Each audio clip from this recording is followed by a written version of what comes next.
सहनाववतु सहनौ भुनक्तु सह वीर्यं कर्वावहै तेजस्विनावधीतमस्तु मा विद्विषावहै। ओम शांति शांति शांति।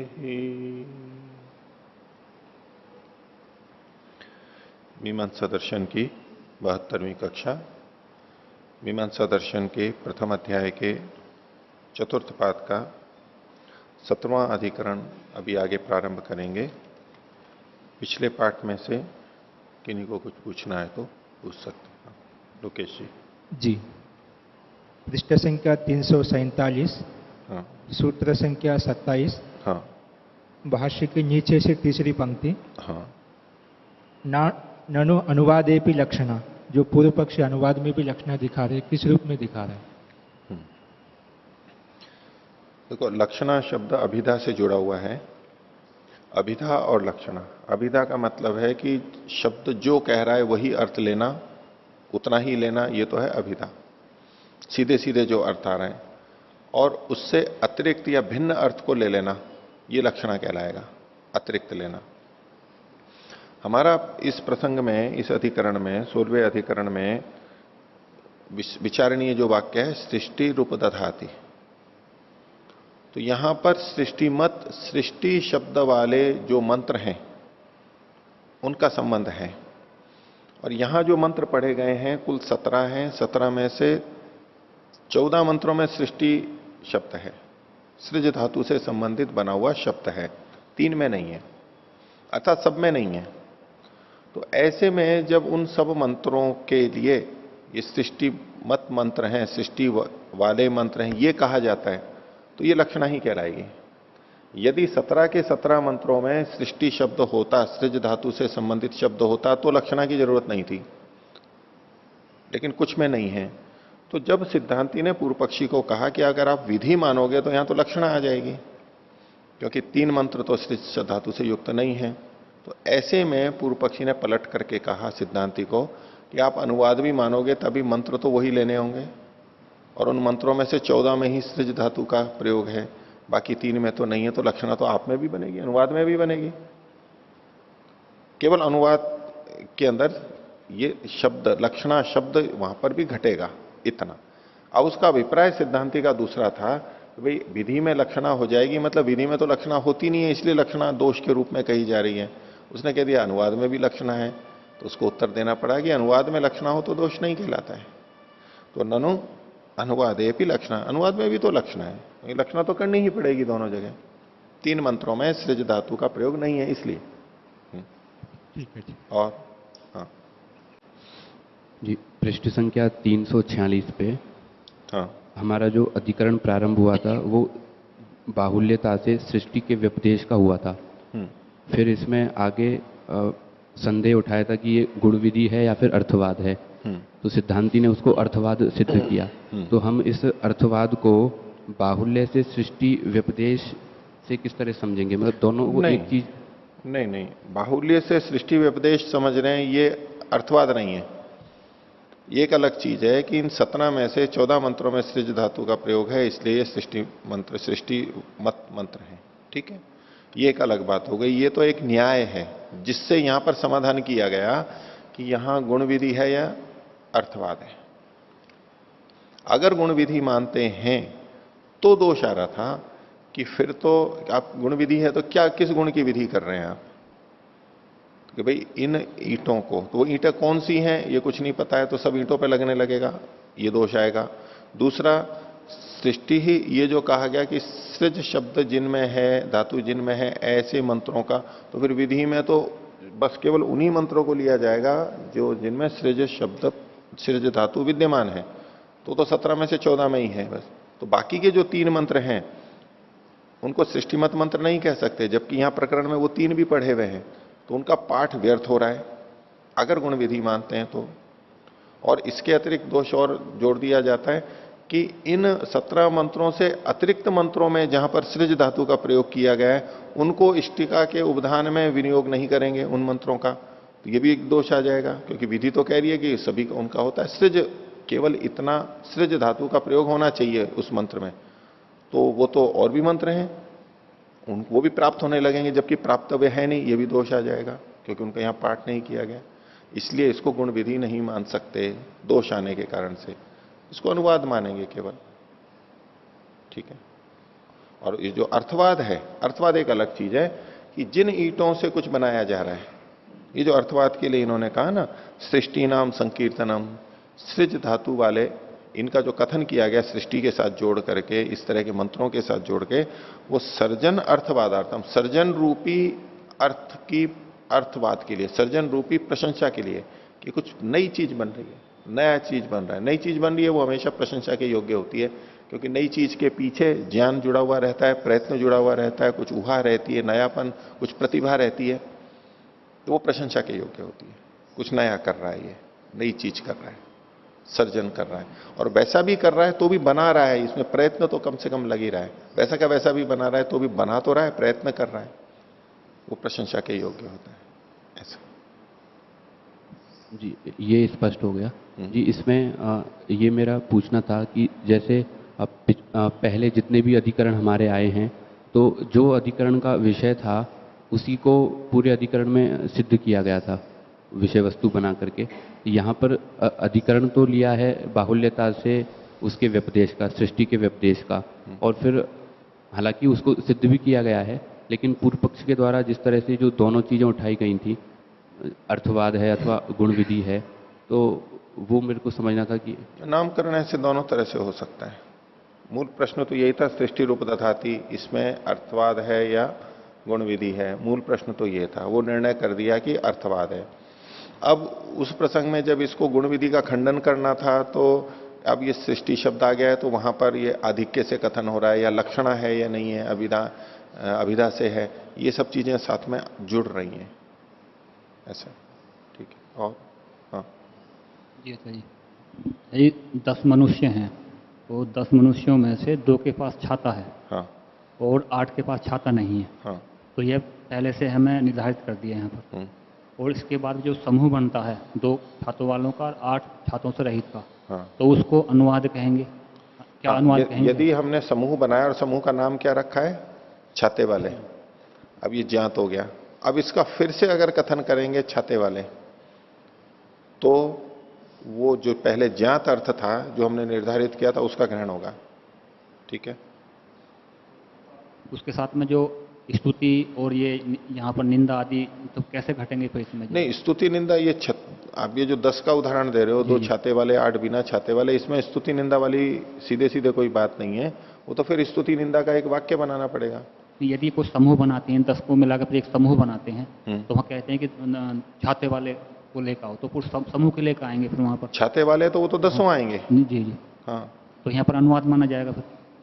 हाँ, अनुवाद माना जाएगा, क्योंकि पहले से कह चुके हैं, वह लक्षणा करके अन्यों का भी ग्रहण छाते वालों से कर चुके हैं, क्षत्रिय न्याय से। हाँ, स्तुति और जो निंदा जो उसमें अनुवाद में जो यहाँ पर कहा था भाष्य में, तो फिर नहीं, भाष्य में सीधे नहीं कहा, वो युधिष्ठिर जी ने पीछे वहां हिंदी में लिखा हुआ है।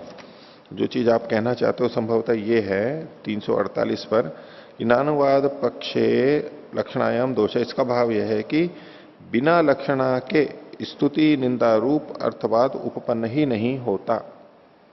स्तुति और निंदा रूप अर्थवाद, तो प्रशंसा हम करते हैं, किसी से उपमा दे करके करते हैं, निंदा भी करते हैं, उपमा दे के करते हैं, तो वहां पर लक्षणा करनी ही पड़ती है। आप कोई प्रशंसा का वाक्य बोले किसी से, मान लो ये शेर है, अथवा ये पानी के समान पवित्र है, गाय के समान भोला है, इत्यादि कुछ भी हम करेंगे ना, तो वहां इन सब में लक्षणा ही तो हो रही है। क्योंकि गाय के समान 100% तो है नहीं, वो अभिधा तो घटेगी नहीं, वहां लक्षणा ही घटेगा। एक अंश में प्रशंसा या निंदा जो भी करें, ये गधा है अथवा जो भी कुछ हम करें, बिच्छू है, किसी व्यक्ति को बोलते हैं बिच्छू है, आस्तीन का सांप है, तो सांप है, मतलब बस अभिधा तो नहीं दी जाएगी ना कभी भी। ऐसे जब हम प्रशंसा निंदा करते हैं तो ये सब जगह लक्षणा है, सब जगह लक्षणा है, एक अंश में ग्रहण हो रहा है ये, हाँ, पूरे का यथावत नहीं होता है। इस दृष्टि से इन्होंने यहां पर कहा। ठीक है, और कोई? हाँ। ओम। आचार्य जी, पृष्ठ संख्या 347 में भाष्य की पहले पंक्ति में कहा है, यदि विधि ही सृष्टि मंत्र का उपदधाति इष्टका इत्यर्थः तत्र न इष्टकानां विशेषः कश्चिद आश्रियते एवं रूपा सृष्टि मंत्र का नैवं रूपा। मतलब अगर हम विधि मानेंगे तो सृष्टि मंत्र वाली इष्टकाओं का उपधान करना चाहिए। तो अब कौन सी इष्टकाएं सृष्टि मंत्र वाली है और कौन सी नहीं है, इसका कुछ हमें पता नहीं है, क्योंकि कोई विशेष तो कहा नहीं। तो फिर आगे इसके बाद में कहा कि तत्र सर्वासाम सृष्टिलिंगा मंत्रा प्राप्नुयुः। तब फिर ये दोष आएगा कि सभी मतलब जो इष्टकाएं हैं उसमें सृष्टिलिंग वाले मंत्र प्राप्त होंगे। तो इसका मतलब ये निकल के आ रहा है कि सारी इष्टकाएं मंत्रों से नहीं रखी जाती हैं, कुछ बिना मंत्र के भी रखी जाती हैं, ऐसा कहना चाह रहे हैं? नहीं, इससे तो ये निकल के आएगा, अगर इसको विधि वाक्य मानेंगे तब तो ये विधि बनेगी कि सब ईंटों को, उन ईंटों से जब भी कुछ भी बनेगा तो सृष्टिमत मंत्रों का विनियोग वहां पर होगा, ये विधि निकलने लगेगी। जबकि वास्तविकता ये है कि कुछ ही ईंटें होती हैं जो सृष्टि मंत्र से रखी जाती हैं, सब नहीं रखी जाती हैं, बाकी में कुछ और प्रयोग होता है या कुछ भी नहीं प्रयोग होता है। तो जब ये सृष्टि भी रूप दधाती, मतलब सृष्टि मंत्र से ही वो ईंटों को रखता है, तो ये विशेषित किया जा रहा है, हर ईंट के लिए नहीं है ये। अगर विधि मानेंगे तो सब ईंटों के लिए प्राप्त होने लगा, ये अनिष्ट है, दोषपूर्ण है, ऐसा है नहीं। हाँ, ठीक है। ओम। आचार्य जी, पृष्ठ संख्या 342 में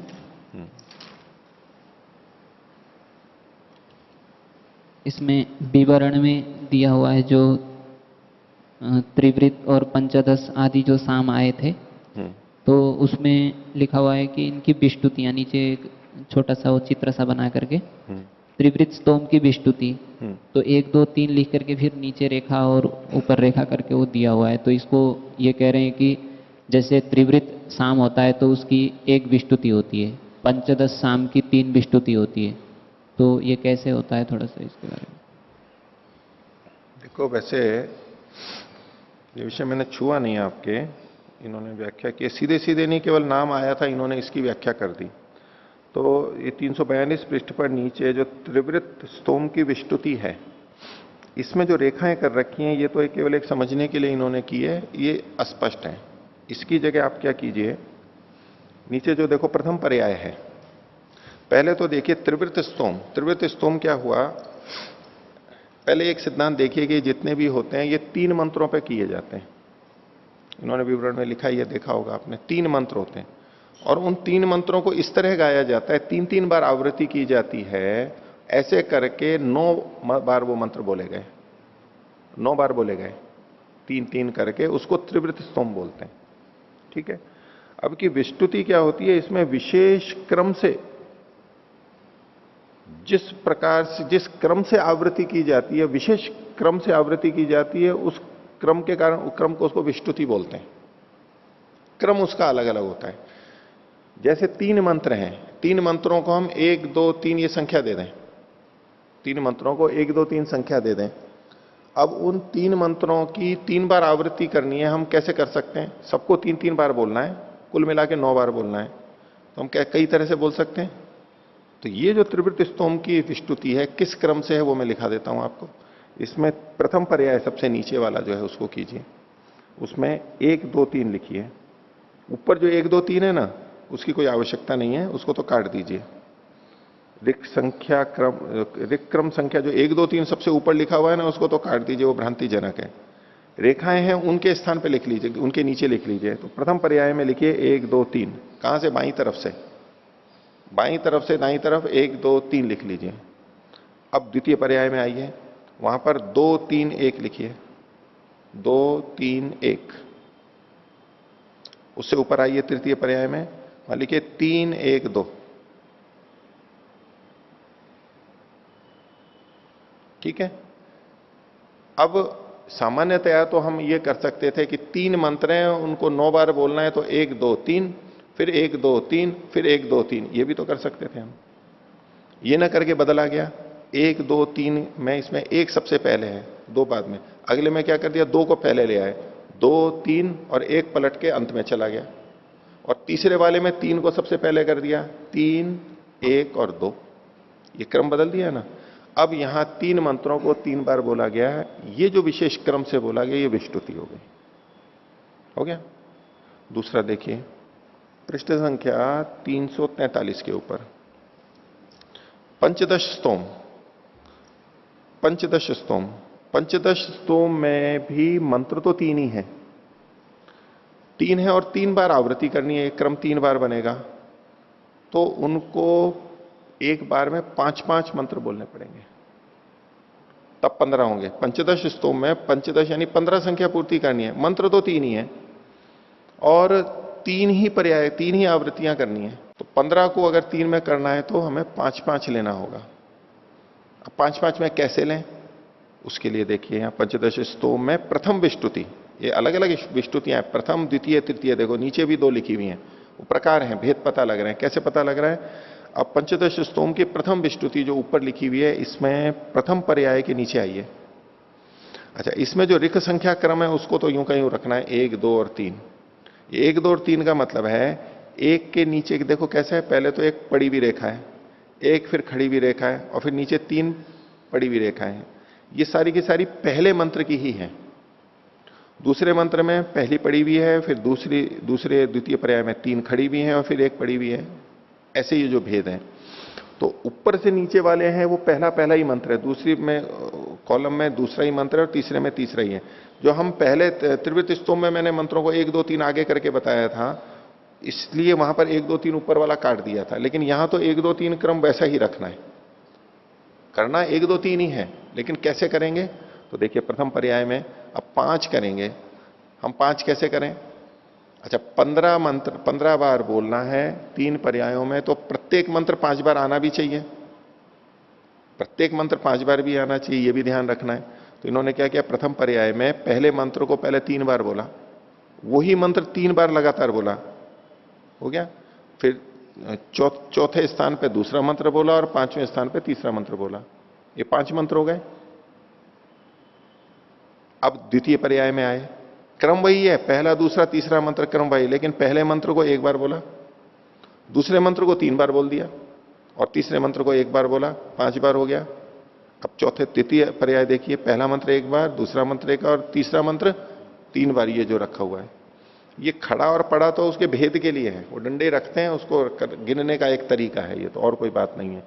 लेकिन मुख्य बात क्या देखनी है कि एक मंत्र को लगातार 3 बार बोलना, प्रथम पर्याय में एक को, द्वितीय पर्याय में दूसरे को और तृतीय पर्याय में तीसरे को बोला गया, ये एक प्रथम विष्टुति हुई। हो गया इतना। द्वितीय विष्टुति में आइए नीचे। अब इन्होंने क्या किया, वैसे इसमें 5-5 करके 15 करने थे, करते हैं एक तरीका है, लेकिन इन्होंने क्या कर दिया, प्रथम पर्याय में तो वैसा ही रखा जैसा प्रथम विष्टुति में था, प्रथम मंत्र को 3 बार बोला, दूसरे को 1 बार और तीसरे को 1 बार, ये 5 हो गए। द्वितीय पर्याय में क्या किया, तीनों को 1-1 बार बोल दिया, हो गया, तो ये 3 ही हुए केवल। और तृतीय पर्याय में क्या किया, पहला मंत्र 1 बार और दूसरे और तीसरे को दोनों को 3-3 बार बोल दिया, उसमें 7 कर दिया, कुल मिला के 15 हो गया। ये जो क्रम का विशेष प्रकार हुआ, हो 15 ही रहा है, लेकिन विष्टुति में भेद है। स्तोम पंचदश ही है, लेकिन विष्टुति में भेद आ गया, मंत्रों के बोलने के क्रम में अंतर आ गया। ठीक है, देखिए तृतीय विष्टुति, इसमें प्रथम पर्याय में सबसे नीचे देखिए, प्रथम पर्याय में तीनों को 1-1 बार बोला, द्वितीय पर्याय में दूसरे मंत्र को 3 बार बोला, बाकी दोनों को 1-1 बार, और तृतीय पर्याय में पहले और तीसरे को 3-3 बार बोला और दूसरे को 1 बार बोला, तो कुल मिला के फिर वहां पर वही 15 के 15 हो गए। ठीक है, ये क्रम भेद जो होता है ये अलग अलग करते हैं, इनके जो भी निर्धारित हैं उस तरह से बोलते हैं, कुछ भी हो सकते हैं, वैसे जो निर्धारित किए हैं उसके बोलते हैं, ये विष्टुति होती है समगान के प्रकार। हाँ आचार्य जी, जैसे यहाँ पर पंचदश स्तोम की 3 विष्टुतियां बनाई हैं, तो लेकिन इसके अतिरिक्त भी तो संभव हो सकती है? हो सकती हैं, जो उन्होंने निर्धारित किया है, ये उदाहरण मात्र है या वैसा ही कर रखा है, संभावना है, संभावना तो आगे पीछे कुछ भी हो सकती है। ये हमने त्रिवृत्त स्तोम किया, इसको भी हम कर सकते हैं ना भाई, 1 2 3 1 2 3 1 2 3 ये भी हो सकता था, और भी किसी भी ढंग से कर सकते, तो इनका संयोजन समायोजन कॉम्बिनेशन है, अलग अलग कर सकते हैं। बस वो क्रम विशेष है, जो इन्होंने चुना वो करते हैं, वैसा का वैसा करते हैं, बस हो सकते हैं और भी, निषेध नहीं कर रहे हैं। ओ आचार्य जी, इस तरीके से करने से कोई आर्थिक भेद आता है क्या मंत्रों में, या फिर इसका इसकी कोई जानकारी नहीं है। होता होगा कुछ ना कुछ प्रयोजन होता होगा, क्यों इन्होंने ऐसा किया, कुछ प्रयोजन हो सकता है।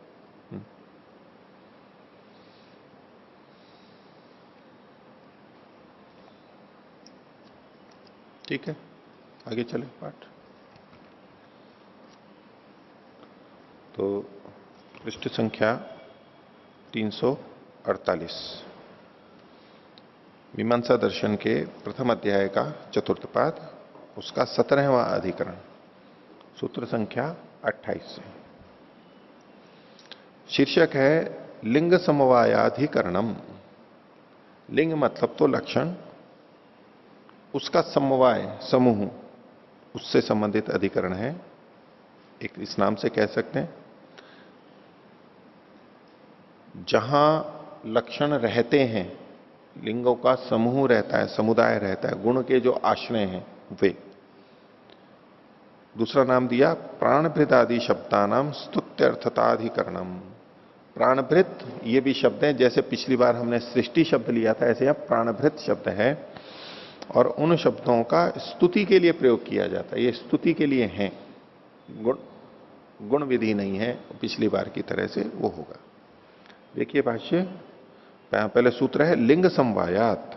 तो इसको तो प्राणभृत में प्राण ये एक लिंग है, यानी एक शब्द है जो उस मंत्र में पढ़ा गया है, यही एक चिन्ह हो गया, लक्षण हो गया, उसको पहचान वाला हो गया।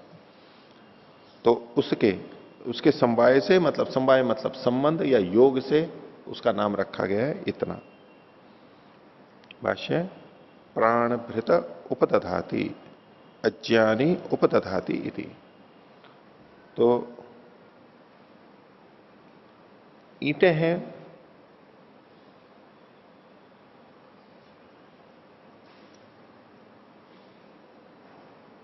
ये भी ईंटें ही हैं।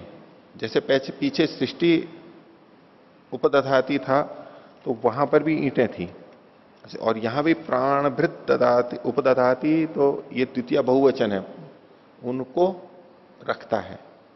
जिन मंत्रों में प्राण शब्द का प्रयोग किया या प्राणभृत शब्दों का प्रयोग किया गया, उनका विनियोग करते हुए इन ईंटों को रखता है। ये ईंटें अलग हैं, इनका नाम विशेष पड़ गया, तो उनको रखता है। और अज्ञानी उपददाति, अज्ञानी ये शब्द जिन मंत्रों में आया है, उन मंत्रों का प्रयोग करते हुए ईंटों को रखता है, तो ये अलग ईंटें हो गई। इति तो विधित्वे प्राणभृत मंत्रकासु उपधीयमानासु विलिंगानाम मंत्राणाम अनर्थक्यम। अगर इसको विधि मानेंगे, वो उसी तरह सीधा आक्षेप कर रहा है, विधि मानेंगे तो प्राणभृत मंत्रकासु, जो प्राणभृत मंत्र हैं उनमें उपधीयमानासु, उपधान की जाती हुई जो विलिंगानाम मंत्राणाम अनर्थक्यम, विधीयमानासु इष्टकासु, वो रीटें रखी जाती हैं, तो उसमें जो विलिंग मंत्र हैं, विलिंग मतलब जिसमें लिंग नहीं है, लिंग से रहित है, यानी प्राणभृत शब्द नहीं है, या तो अज्ञानी ये शब्द नहीं है, वो उनका अनर्थक क्या आएगा। क्योंकि यहां उनका प्रयोग क्यों किया गया है? फिर जब ये विधि है तो वो शब्द होगा, उसी मंत्र का प्रयोग किया जाएगा, लिंग युक्त मंत्र का ही प्रयोग होगा, अलिंग का नहीं होगा, वो व्यर्थ हो जाएंगे, क्योंकि वहां उद्धृत तो किए गए हैं मंत्र शास्त्र में, वो निरर्थक हो जाएंगे। तस्मात अनुवाद है, इसलिए यहां पर अनुवाद है।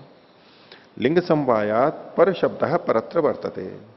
लिंग का समवाय होने से, लिंग शब्द वहां से जुड़ा हुआ होने से, पर शब्द है ऐसा शब्द जो कि मात्र लिंग के लिए ही प्रयोग किया जा रहा था, ऐसे मंत्रों के लिए, वो परत्र यानी उससे भिन्न, जहां वो लिंग नहीं है वहां भी प्रयोग किया जा रहा है, यानी लक्षणा हो रही है।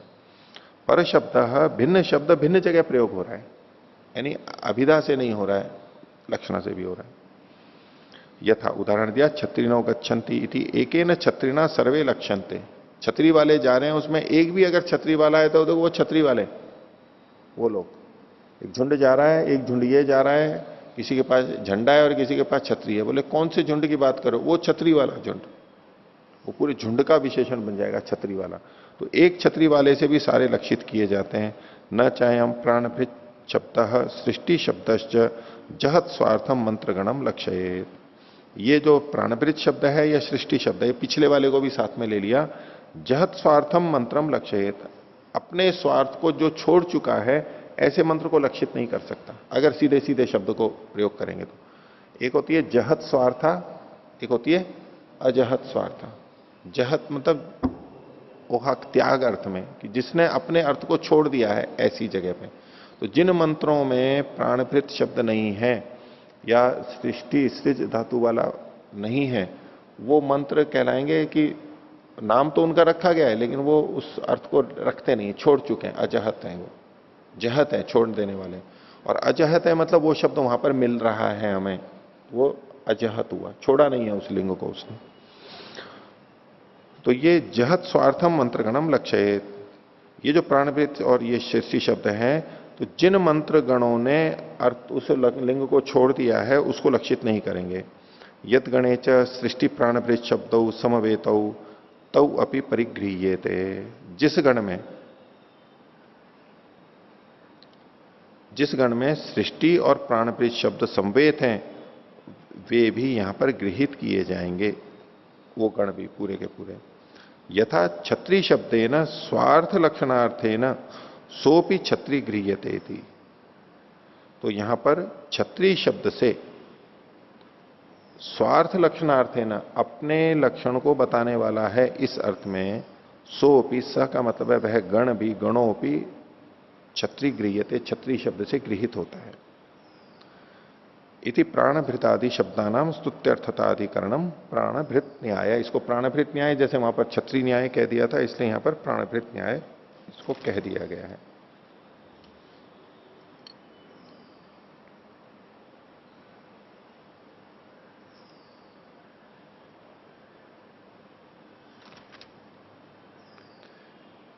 इसमें एक तो आप नीचे हिंदी की जो व्याख्या है 348वें पृष्ठ पर, नीचे से दूसरी पंक्ति अंत में, जैसे स्व अर्थ को न छोड़ते हुए छत्री शब्द से लक्षणार्थ से वह छत्री भी गृहित होता है, वह छत्री भी गृहित होता है। तो वह का मतलब है वह गण, और छत्री शब्द को यहां पर भी के बाद में लीजिए, वह भी छत्री गृहित होता है। स्व अर्थ को न छोड़ते हुए छत्री शब्द से, जिस छत्री शब्द में अपने अर्थ को नहीं छोड़ा है उससे लक्षणार्थ से वह मतलब वह गण भी गृहित होता है। या छत्री का मतलब छत्री गृहित, छत्री से गृहित, छत्री से जो पकड़ में आया है गण वो भी गृहित होता है। तो वह छत्री भी गृहित होता है, ये सीधे सीधे अर्थ नहीं घटेगा। वह भी छत्री गृहित होता है, वह भी मतलब वह गण भी छत्री नाम से कहा जाता है। आई बात समझ में? उस शब्द का केवल उसमें इधर उधर कर लीजिए। इसी तरह से पीछे आइए 347वें पृष्ठ पर, इसमें हिंदी में जो व्याख्या है उसमें चौथी पंक्ति पे आइए ऊपर से, उसमें अंत में है सभी इष्टकाओं के सृष्टिलिंग वाले मंत्र प्राप्त होंगे। तो यहां पर सभी सृष्टिलिंग वाले ही, ये जोड़ दीजिए, सृष्टिलिंग वाले ही मंत्र प्राप्त होंगे।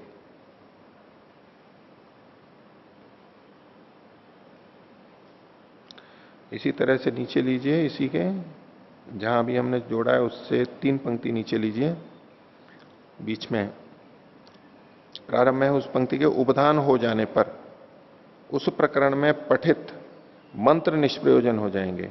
तो यहां करिए पठित अन्य मंत्र, अन्य जोड़ दीजिए, उस प्रकरण में पठित अन्य मंत्र निष्प्रयोजन होवेंगे। इसके नीचे आइए, मंत्र पाठ से इष्ट का उपधान में प्राप्त मंत्रों का अनुवाद है। मंत्र पाठ से इष्ट का उपधान में प्राप्त मंत्रों का यहां अनुवाद है। स्पष्टता के लिए यहां लिखवा रहा हूं।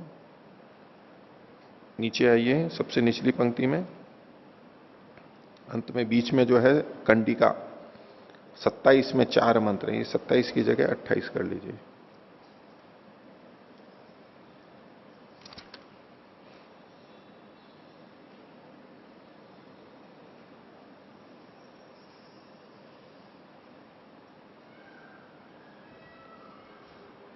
आगे देखिए, अगला 18वां अधिकरण, पृष्ठ संख्या 350। अधिकरण है अक्ताधिकरणम। अक्त अधिकरण, अक्त कहते हैं लिप्त, लगाया हुआ, जैसे चुपड़ देते हैं, रोटी को चुपड़ देते हैं, किसी वस्तुओं को घी से चुपड़ देते हैं, या तो सामग्री में हम घी लगा देते हैं, वो उससे लिप्त हो जाती है, अक्त हो जाती है, ऐसा अक्ताधिकरण, अक्त से संबंधित कुछ बात है। दूसरे में वाक्य शेषाधिकरणम, इसमें वाक्य शेष को लेकर के कुछ निर्णय किया गया है, इसलिए वाक्य शेषाधिकरण कहा। उसी को खोल दिया, वाक्य शेषेण संदिग्धार्थ निरूपणाधिकरणम। वाक्य शेष से संदिग्ध अर्थ के निरूपण का अधिकरण है। संदिग्ध अर्थ था और वाक्य शेष से यह निर्णय किया कि यहां पर क्या होना चाहिए, निर्णय वाक्य शेष से आ रहा है।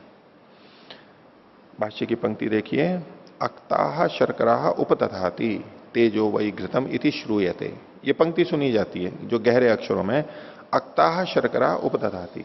शर्करा शब्द संस्कृत में छोटे छोटे टुकड़े पत्थर के होते हैं, उसको शर्करा बोलते हैं, रोड़ी बोलते हैं।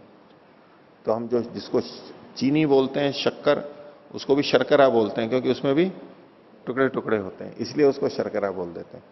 बाकी जो मिट्टी और ये जो रोड़ी वगैरह होती है, ये भी शर्करा, छोटे छोटे टुकड़े जो पत्थर के होते हैं, वो शर्करा कहलाते हैं इसमें। तो उन पत्थरों के लिए कह रहे हैं अक्ताः शर्करा उपदधाति, ऐसी शर्करा को रखता है जो अक्त है, लिप्त है घृत आदि से, सुखी नहीं है, कुछ किया हुआ है उसको, अक्ताः शर्करा उपदधाति। और फिर कहा तेजो वै घृतम। इसमें तेजो वै घृतम में उद्देश्य विधेय पता लगता है, तेजो वै घृतम, तेज घृत है या घृत तेज है? घृत को कहा जा रहा है कि तेज है, तेजो वै घृतम। तो घृत का अनुवाद है और उसमें तेजस्विता, उसका विधि की जा रही है, उसका प्रशंसा की जा रही है, तो तेजो वै घृतम, ये वाक्य उपलब्ध हुआ। अब इसमें संदेह क्या है वो आगे बता रहे हैं। तत्र संदेह किम घृत तेल वसानाम अन्यतमेन द्रव्येण अंजनीया शर्करा उत घृते नैव इति। पहले वाक्य में ये लिखा था, पहले उसमें कि अक्ताः शर्करा उपदधाति, चुपड़ी हुई रोड़ी को रखता है, कंकरी को रखता है। तो चुपड़ी हुई किससे चुपड़ी हुई? तो इन्होंने कहा कि किम घृत, घी से चुपड़ी हुई या तेल से चुपड़ी हुई या वसा से चुपड़ी हुई, किस से, इनमें से किस से चुपड़ी हुई शर्करी को रखता है, अथवा घृत से ही रखता है? किसी से भी चुपड़ी हुई शर्करा को रखता है या घृत से ही रखता है, कैसे निर्णय करेंगे? अब वैसे तो आपको वाक्य से पता लग रहा है कि यहां क्या, किस चीज से उसको चुपड़ना है। अगर आप प्रारंभ का वाक्य देखें, अक्ताः शर्करा उपदधाति, इससे कोई निर्णय हो सकता है क्या? नहीं हो सकता है ना, इसमें तो चुपड़ना है, वो चुपड़ना तो घी तेल वसा किसी से भी हो सकता है। तो निर्णय कैसे आएगा? तेजो वै घृतम, भाई घृत का वहां पर उल्लेख किया गया है, इसलिए यहां पर शुरू में कुछ भी नहीं किया। तो ये जो वाक्य शेष है तेजो वै घृतम, इससे यहां पर संदिग्ध अवस्था का निर्णय किया जाए। तो अब ये वाक्य की थोड़ी विवेचना कर रहे हैं कि संदेह क्यों है और निर्णय कैसे हो रहा है। तो कथम संदेह है, अंजन सामान्येन वाक्य से उपक्रम। इस वाक्य का उपक्रम यानी जो प्रारंभ हुआ था वो अंजन सामान्य से हुआ था, यानी लेप करने के सामान्य रूप से हो जा, अभ्यंग भी कहते हैं ना, लिपटना चुपटना। तो अंजन सामान्य से किया गया था, किसी विशेष से नहीं किया गया था कि इससे चुपड़ा हुआ है। और घृतेन विशेषेण निगमनम, और घृत इस विशेष से जिससे कि चुपड़ा जाता है उनमें से जो घृत है उसे निगमन यानी उपसंहार किया गया। जैसे पंचावयव में होता है ना निगमन, 5वां, एक तरह से उपसंहार होता है वो। तो वाक्य का जो अंत किया गया वो घृत से किया गया, प्रारंभ में तो सामान्य रूप से कथन किया गया। ये तो स्थिति बताइए। अब संदेह कैसे है? बोले यथोपक्रमम निगमयितव्यम एकस्मिन वाक्ये, किसी भी वाक्य में निगमन कैसा करना चाहिए? जैसा उपक्रम किया गया है वैसा निगमन करना चाहिए। उपक्रम जैसा हो वैसा निगमन करना चाहिए। एक सामान्य नियम बताया जा रहा है, जैसे कि पंचावयों में हम करते हैं, जो प्रतिज्ञा की गई है, निगमन में क्या होता है? वो प्रतिज्ञा का ही तो कथन आएगा। प्रतिज्ञा कुछ और कर दी है और निगमन हम कुछ और कर रहे हैं, तो ठीक नहीं होगा ना। तो जो उपक्रम किया गया, प्रारंभ किया गया, उसके अनुरूप ही उपसंहार होना चाहिए।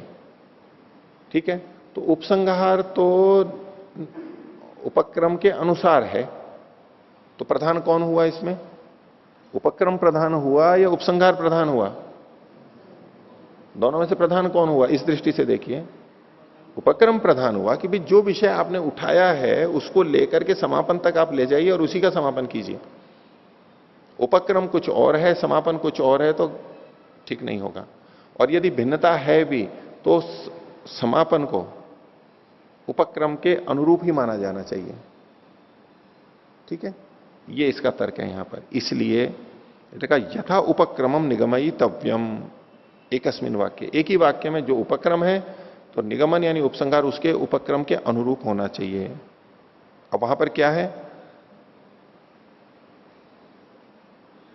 कि इसके अनुसार उपक्रम में तो सामान्य कथन है, अक्ताह शर्करा, तो जो अंत में तेजो वही घृतम कहा गया, तो घृत विशेष का ग्रहण नहीं होगा, घृत एक उपलक्षण के रूप में आएगा, बस कोई भी चुपड़ने वाली चीज है उसका ग्रहण हो जाएगा, क्योंकि उपक्रम सामान्य स्निग्धता को बता रहा है। घी, तेल, वसा कुछ भी हो सकती है, तो बाद में भले ही घृत शब्द है तो भी वहां सामान्य स्नेह का ही द्योतक होगा वो घृत शब्द।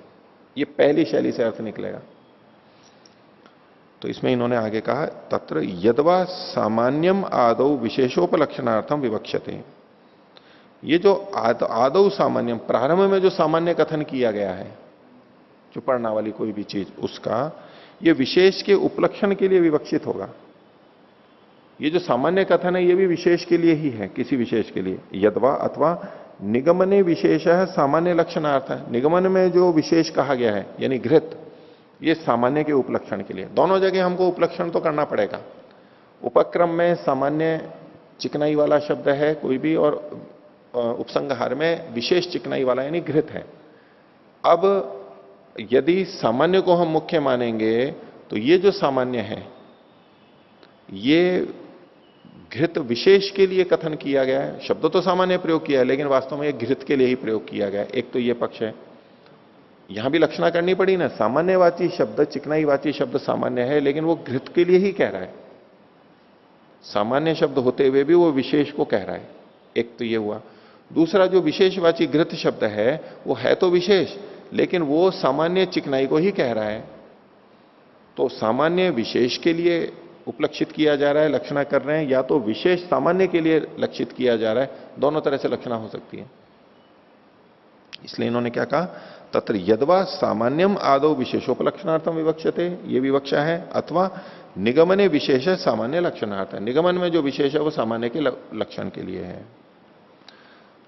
तदा ऐसी स्थिति में आरंभ निगमनयो किम समंजसम, आरंभ और निगमन में समाप्ति में कैसे सामंजस्य करें, दोनों में से कौन सा करें, संभावना दोनों है, कौन सा अर्थ लिया जाना चाहिए, इति संशय, ये हमारे लिए संशय है यहां पर। एवं संदिग्धेषु उपक्रमे सामान्य वचने विरोधाभावात् न विशेष परिकल्प्य। अब इसमें संदेह के बाद में एक उत्तर देने का प्रयास कर रहा है एक पक्ष में। क्या ये जो संदिग्ध है इस समय में उपक्रम के सामान्यवाची होने से, उपक्रम जो सामान्यवाची है और विरोधाभावात् न विशेष परिकल्प्य, और इस सामान्यवाची का उस विशेषवाची से कोई विरोध भी नहीं है, बाद में जो कथन है उसके साथ कोई विरोध भी नहीं है, क्योंकि जो घी कहा गया है वो भी चिकना है।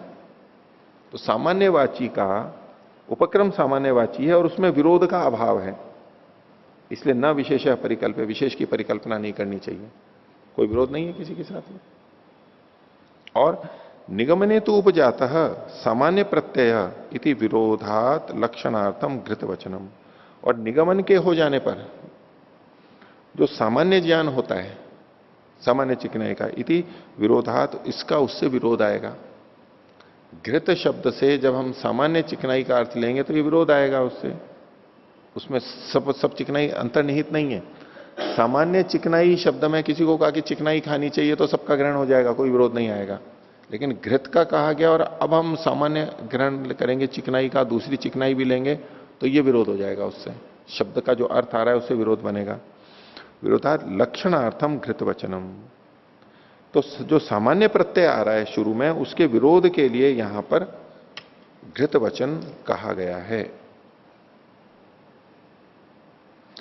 विरोधात लक्षणार्थम, यानी अंजन सामान्य का विरोध आ जाता है, इससे यहां घृत का वचन कथन किया गया है। आगे देखिए, जैसे कि अब उदाहरण दे रहे हैं पीछे, यथा सृष्टिषु असृष्टिषु च सृष्टि शब्द।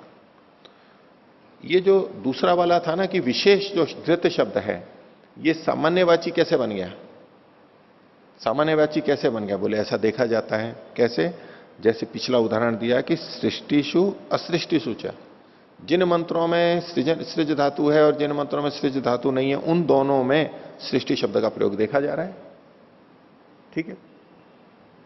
इसी प्रकार से एवं घृतम अघृतम च घृतम इत्युच्यते संदिग्धेषु, इसी तरह से घृत में और अघृत में दोनों में घृत शब्द का प्रयोग देखा जा सकता है। ये पूर्व पक्षी ने बात रखी। तो अब इसके ऊपर उत्तर दे रहे हैं, एवं प्राप्ते ब्रूमः। अभी तक दोनों पक्ष आए हैं, ये भी हो सकता है वो भी हो सकता है। तो 29वां सूत्र है, संदिग्धेषु वाक्य शेषात। ये जो संदिग्ध स्थल है वहां पर वाक्य शेष से निर्णय किया जाना चाहिए। भाष्य, सामान्य वचनेन विशेषापेक्षिणोपक्रमो वाक्यस्य विशेष निगमन वशेन। इसमें वाक्य में अन्वय करना होगा थोड़ा स्पष्टता के लिए। इसमें सबसे पहले आप देखिए, एक संख्या लगाइए वाक्यस्य। वाक्यस्य विशेषापेक्षिणा, विशेषापेक्षिणा, इस पे 2 संख्या, सामान्य वचनेन में 3 संख्या, उपक्रम है 4 और निगम वशेन में 5 और विशेषे में 6। वाक्य से विशेषापेक्षिण सामान्य वचनेन, वाक्य के, किसी भी वाक्य के जो विशेष की अपेक्षा रखता है, ऐसे सामान्य वचन के द्वारा उपक्रम होने पर निगम वशेन विशेषे, निगम के वश से, निगमन के विशेष से, उपसंहार के वश से विशेषे, विशेष में ही वो अर्थ जाएगा। उपक्रम सामान्य रूप से हुआ है। उपक्रम जो सामान्य है वो कैसा है? विशेषापेक्षी है। यद्यपि ये कहा गया कि इसको चुपड़ना चाहिए, तो अपेक्षा आएगी ना भाई, किससे चुपड़ना चाहिए? सब चीजों से, कईयों से चुपड़ा जा सकता है, तो विशेष की अपेक्षा आएगी ना हमारे मन में, आकांक्षा तो आएगी ना। सामान्य भी अर्थ होता है, वो भी ले सकते हैं, लेकिन विशेष की अपेक्षा आएगी। तो सामान्य वचन जो है वो विशेष की अपेक्षा है, और निगमन में चूंकि विशेष का कथन कर दिया गया है, तो अब विशेष ही अर्थ यहां पर गृहीत होगा। कुतः, कैसे? नहीं सामान्यम विहितम ये न विरोधो निगमनस्य। पहले एक उसने, पूर्व पक्षी ने कहा था कि सामान्य का तो, सामान्य कथन का तो घृत से विरोध नहीं है, क्योंकि सामान्य में घृत सम्मिलित है। अब किसी को हम बैठे हैं अजमेर में, कोई कहे कि राजस्थान में बैठे हैं, तो विरोध आएगा क्या? ठीक है, क्योंकि भारत में बैठे हैं, क्योंकि विरोध आएगा कैसे? लेकिन हां, उल्टा तो हो सकता है, उल्टा तो हो सकता है कि अजमेर में बैठे हैं तो अब हम उसमें पूरा भारत नहीं आ जाता, पूरा राजस्थान नहीं आ जाता, वो विशेष ही, घृत कहने से सब नहीं, सब गृहित नहीं होगा। यानी अजमेर में बैठे हैं, तो इन्होंने क्या कहा कि विशेष से यहां पर निर्णय किया जाएगा। न ही सामान्यम विहितम ये न विरोधो निगमनस्य। यहां पर जो सामान्य कथन है उसमें वहां विधान ही नहीं किया गया है कुछ, कोई, और विधान नहीं किया गया है तो उसका निगमन से विरोध भी नहीं आएगा। पूर्व पक्षी क्या कह रहा था कि यदि आप विशेष को मानते हो, घृत को, तो उसका सामान्य से विरोध आ जाएगा, क्योंकि सामान्य सबको कह रहा है, सामान्य सबको कह रहा है, और विशेष जो है वो एक निश्चित को कह रहा है, इससे विरोध आ जाएगा। तो इसका उत्तर यहां पर दिया जा रहा है कि ये जो सामान्य था ये तो विहित ही नहीं है यहां पर। विरोध कब आता? जब सामान्य की भी विधि की गई होती और विशेष की भी विधि की गई होती, तो दोनों में विरोध आता कि दोनों विहित हैं। तो ये क्या कह रहा है कि नहीं सामान्यम विहितम, सामान्य का तो विधान किया ही नहीं गया। क्या है? अक्ता शर्करा उपदधाति, इसमें विधि कहां पर है? विधिवाचक कोई प्रत्यय, लिंग कुछ नहीं है ना, लकार नहीं है कोई ऐसा, इसलिए वो कहा कि न ही सामान्यम विहितम ये न विरोधो निगमन से, जिस विधि का निगमन से विरोध हो जाए, विहित ही नहीं है यहां पर, तो विरोध क्या होगा? तो पूर्व पक्षी पूछता है कथम अविहितम, ये कैसे कह दिया कि विहित नहीं है यहां पर? तो कहा संदिग्धेषु विधान शब्द भावात, जो संदिग्ध होते हैं उसमें विधान शब्द का अभाव होने से, ये जो संदिग्ध विषय है यानी तो सामान्य वाला, उसमें विधान शब्द का अभाव है। विधान शब्द का अभाव कैसे है? न ही विधान शब्दो अस्ति, वहां कोई विधान करने वाला शब्द नहीं है। अक्ता शर्करा उपदधाती इति वर्तमान काले निर्देश, उपदधाती में वर्तमान काल का निर्देश है, कोई विधि नहीं है यहां पर। नापि सामान्य से साक्षात स्तुति, और सामान्य की स्तुति भी नहीं की गई है। अगर सामान्य की स्तुति की गई होती तो स्तुति से भी हम विधि निकाल लेते हैं। साक्षात विधि नहीं हो और स्तुति हो तो स्तुति से भी विधि आ जाती है ना। तो यहां जो स्तुति की गई है वो तो घृत की गई है, सामान्य की तो स्तुति नहीं की गई है, इसलिए स्तुति के द्वारा भी वो विहित नहीं है, साक्षात भी विहित नहीं है और स्तुति के द्वारा भी विहित नहीं है। तो ना भी सामान्य से साक्षात स्तुति, प्रत्यक्षं तो घृत से स्तवनम, लेकिन घृत का तो स्तवन कहा गया है, तेजो वही घृतम, वो तेजस्वी कहा जा रहा है, तो घृत की तो स्तुति की गई है। और जहां स्तुति की गई है उसमें वहां हम विधि मानेंगे, विधि मानी जाएगी।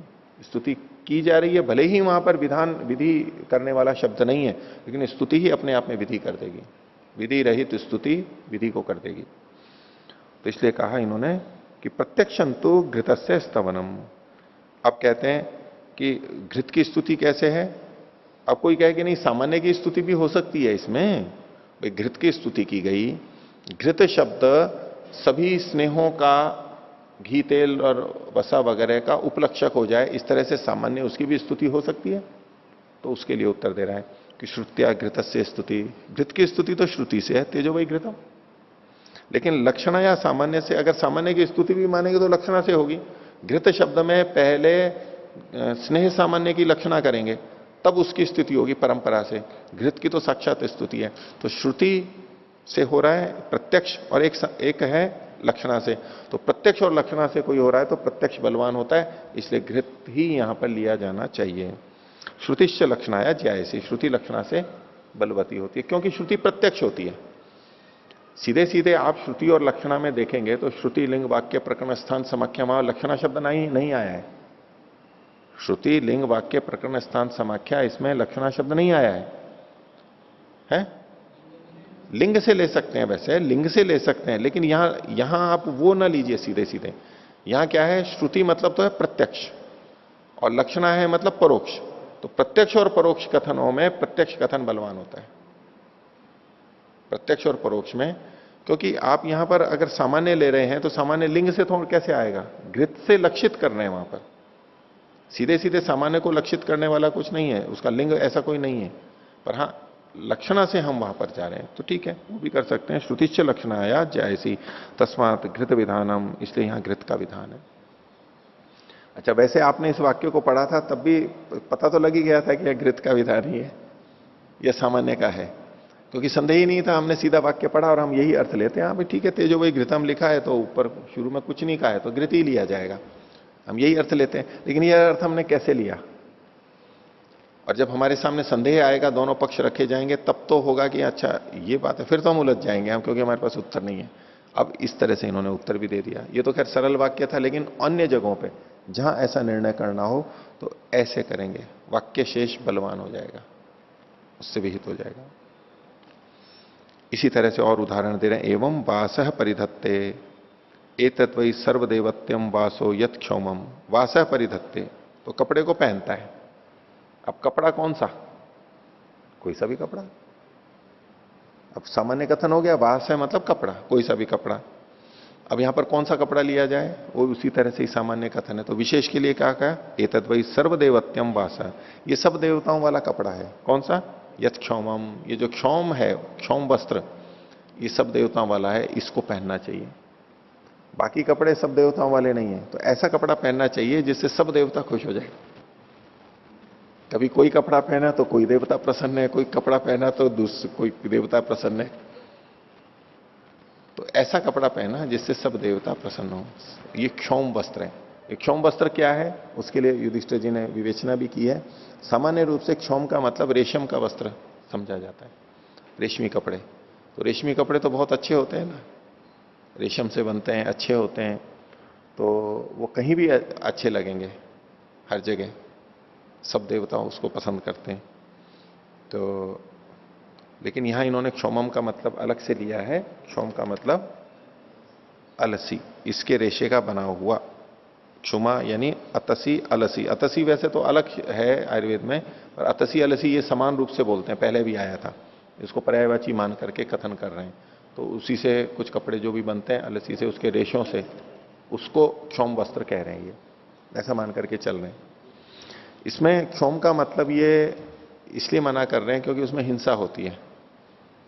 रेशम का कपड़ा, क्षौम मतलब रेशम का कपड़ा, रेशम को का कपड़ा जो बनता है वो कीड़ा उस रेशे को बनाता है, उसका कोआ होता है, वो एक खोल सा होता है, उसमें वो रेशे बनाता है, और उसमें रेशम को निकालने के लिए उसको उबालते हैं। उबालते हैं तो वो अंदर का कीड़ा मर जाता है, उसको हटा देते हैं, फिर रेशम निकाल लेते हैं, लंबा लंबा मिलता है। उसको उबालते इसलिए हैं मारने के लिए, क्योंकि यदि उसको यूं ही छोड़ दिया जाए तो रेशम का कीड़ा बाद में उसको काट करके बाहर निकलता है छेद में से, तो काटेगा तो उसको वो धागे भी कट जाएंगे, तो वो लंबे नहीं बनते, और उनको लंबे चाहिए, लंबे लंबे तो बहुत पतला और लंबा बनता है, इसलिए वो पहले से करते हैं, मार करके करते हैं, ये हिंसा होती है। तो इधर महाराष्ट्र में बहुत होता है ये, इसकी जैसे मत्स्य पालन होता है ऐसे घर घर में बाहर रखे हुए रहते हैं। कर्नाटक में भी होता होगा, और हिमाचल और इधर भी शायद, जैसे मधुमक्खी का पालन करते हैं ना, ऐसे इसको करके रेशम आजकल किया जाता है, उसके कोई बनाते हैं, बन जाते हैं और रेशम का काम करते हैं आजकल, बहुत होता है वो। तो ये कह रहे हैं उसमें हिंसा है, इसलिए नहीं। तो स्वामी दयानंद जी पहले रेशम के कपड़े भी पहनते थे, रेशम के, फिर बाद में उन्होंने छोड़ दिए थे। वो हल्के होते थे, चमकते थे, अच्छे दिखने के लिए, फिर उन्होंने वो छोड़ दिए थे बाद में, पहले पहनते थे। तो अब यहां पर कौन सा कपड़ा लिया जाए, तो क्षौम ही लिया जाएगा, क्योंकि वहां उसकी स्तुति की गई है, जैसे वहां घृत की स्तुति की गई थी। आगे, तथा इमाम स्पृष्टवा उदगायेत, इसको छू करके गाए। अब इसको छू करके, किसको छू करके गाए, कुछ विशेषित तो किया नहीं गया, सामान्य रूप से कथन है। तो क्या इमाम ही औदुम्बरिम विश्वाभूतानि उपजीवंती, ये जो औदुम्बरी है, उदुम्बर से बनी हुई है, उदुम्बर पेड़ यानी गूलर वाला है, उस गूलर के वृक्ष की जो शाखा है उसमें, क्यों कि इसमें विश्वाभूतानि उपजीवंती, सारे भूत उसमें आश्रय करते हैं। ठीक है, लोग तो भूतों से बचना चाहते हैं, बोले इसमें सारे भूत निवास करते हैं, इसलिए इसको छुओ। भूत का मतलब है प्राणी, इसमें सब प्राणी निवास करते हैं, बहुत लोग, मतलब सबका आश्रय है, इसलिए ऐसी चीज को छू रहे हैं। ये उसकी प्रशंसा की जा रही है। किसी में कोई निवास करता है, किसी में कोई, बोले यहां तो सब प्राणी, सब भूत निवास करते हैं, इसको छू रहे हैं हम, क्योंकि यज्ञ आदि कार्य हैं वो सबके लिए हो रहे हैं, ये इसकी प्रशंसा की जा रही है। तो शुरू में सामान्य कथन है और बाद में विश्वाभूतानी कहा गया, तो इससे, इस प्रशंसा से औदुम्बरी, उदुम्बर से ही लीवी लकड़ी का ही ग्रहण होगा वाक्य शेष से। यदि वाक्य शेषेण संदिग्धार्थ निरूपणाधिकरणम। आगे देखिए अंतिम, सामर्थ्यानुसारेण अव्यवस्थितानाम व्यवस्थाधिकरणम। जो अव्यवस्थित है, पता नहीं लग रहा है किससे क्या हो, तो वहां पर सामर्थ्य के अनुसार से व्यवस्था कर लेनी चाहिए, ऐसा अधिकरण है। इसको छोटे शब्दों में सामर्थ्याधिकरण भी कहा गया है। उदाहरण देखिए, श्रुवेण अवद्यति, श्रुवा से अवद्यति काटता है, अवद्यति मतलब दो अवखंडन है, अलग अलग करता है। और स्वधिति ना अवद्यति, स्वधिति से अवद्य करता है। श्रुवा तो होता है चम्मच जैसे, चमचा हो गया, स्वधिति एक छुरी जैसी होती है लकड़ी की, उससे। और हस्ते न अवद्यति, हाथ से अलग करता है। इति श्रूयते, ये तो वचन है। तत्र संदेह किम श्रुवेण अवदातव्यम सर्वस्य द्रवस्य, या द्रव्य से लिखा हुआ है, इसको द्रवस्य कर लीजिए। व सर्वस्य, तो श्रुव से सबका अवदान करना चाहिए, द्रव का, संघत का और मांस का। तीन चीजें हैं, एक द्रव है, एक संघत है और एक मांस है, तीन का है। तो क्या श्रुवे से तीनों का अवदान करना चाहिए। तथा स्वधिति ना हस्ते न चाहिए, और स्वधिति के द्वारा भी तीनों का अवदान करना चाहिए, अथवा हाथ से भी तीनों का अवदान करना चाहिए। उत सर्वेशम अर्थो व्यवस्था, अथवा सामर्थ्य के अनुसार यहां पर व्यवस्था होगी। कैसे, द्रवाणाम श्रुवेण, श्रुवे का अवदान, श्रुवे से अवदान करना है तो द्रव चीजों का करेंगे, चम्मच से। और मांसानाम स्वधिति ना, मांस जैसी चीजें हैं तो उसको स्वधिति से जिससे काटा जा सके उससे अलग करेंगे। और संहतानाम हस्तेना, जो इकट्ठी चीजें हैं जैसे पुरोडाश आदि हैं उसको हाथ से करेंगे, उसको हाथ से तोड़ना पड़ेगा। तो अविशेषाभिधानात अव्यवस्था, चूंकि यहां पर विशेष कथन तो किया नहीं गया है तो इसलिए अव्यवस्था है कि पता नहीं लग रहा है किससे क्या करें। देखो अविशेष कैसे है, श्रुवेण अवद्यति, इन तीनों जगह अवद्यति अवद्यति अवद्यति लिखा हुआ है, लेकिन किसको काटे ये विशेष नहीं कहा गया है, किसको अलग करे ये नहीं कहा गया है। तो सब जगह सबकी प्राप्ति हो रही है, जहां जहां अलग करना है वहां वहां ये सारी चीजें प्राप्त हो रही हैं। तो ऐसे में क्या करना चाहिए, तो तीसवां सूत्र है अर्थाद व कल्पना एक देशत्वाद, अर्थ से, प्रयोजन से, सार्थकता से वहां पर संबंध करना चाहिए एक देशत्वाद, उसके एक एक भाग के होने से, यानी उससे वो ही चीज हो सकती है। सामर्थ्य जो है, सामर्थ्य के द्रव्य का एक देश होने से, वो कोई भी द्रव्य है जिससे हम अलग कर रहे हैं उसमें अपनी एक विशेष सामर्थ्य है, उससे उन्हीं चीजों को अलग किया जाता है। तो अर्थात व कल्पना, ये जो हम कल्पना करें किसको कहां लगाना है वो अर्थ की संगति से करना चाहिए। क्योंकि शास्त्र के वचनों को देख करके किसी के मन में आ सकता है कि यहां तो कुछ लिखा तो है नहीं, जब केवल शास्त्र पंडित हो जाएंगे तो बोले यहां तो कुछ नहीं, किसी से भी कुछ भी करने लोगो। लेकिन व्यवहार में कोई भी जाएगा तो नहीं भाई, चम्मच से तो घी आदि द्रव पदार्थ को ही अलग किया जाएगा, हाथ से नहीं कर सकते हम। और उससे अपने जो स्वधिति है, तलवार जैसा है, छुरी जैसा है, उससे भी हम पानी को द्रव को अलग अलग नहीं कर सकते, चम्मच ही यहां पर होगी। अर्थ से, सामर्थ्य से कि इससे, इसके लिए ये उपयुक्त है, वो लगा लेना चाहिए। शास्त्र में अगर सीधे सीधे नहीं लिखा हुआ है, सीधे सीधे विधि नहीं की गई है, सामान्य कथन है, तो अर्थ सामर्थ्य से वहां पर लगा लेना चाहिए। इसका भाष्य फिर आगे देखेंगे। आज का पाठ इतना ही रखते हैं। प्रणव।